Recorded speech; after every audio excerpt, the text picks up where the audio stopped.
लाहौर के इलाके इचरा से 2 बच्चियों और एक बच्चे की लाशें मिली हैं। तीनों को गला काट कर कत्ल किया गया है। पुलिस ने शवाहिद इकट्ठे करके तहकीकात शुरू कर दी है। मज़ीद जानते हैं वसीम रियाज से। वसीम, अपडेट कीजिएगा।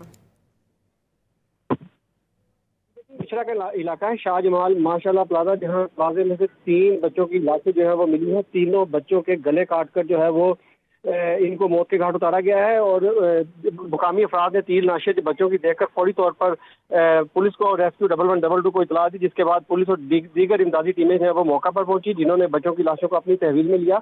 इन बच्चों की शिनाख्त इनमें 5 साल मोमिना बतूल, 4 साल मोमिन रजा और 1.5 साल उम्मे हबीबा के नाम से जब हुई है। और बताया जा रहा है कि इनके वालिदैन जो है वो घर से बाहर थे और बच्चों को नामलूम अफराद घर में आकर तेजदार आले से गले काटकर मौत के घाट उतारकर फरार है। पुलिस ने जायब गुआ से शवाहिद इकट्ठे करते हुए मुख्तलिफ पहलुओं पर तफ्तीश शुरू कर दी है और पुलिस का कहना है कि तफ्तीश में तमाम हकायक जो है वो सामने आएंगे, जिसके बाद पता चलेगा कि बच्चों को क्यों और किसने कत्ल किया है। जी, बहुत शुक्रिया वसीम रियाज।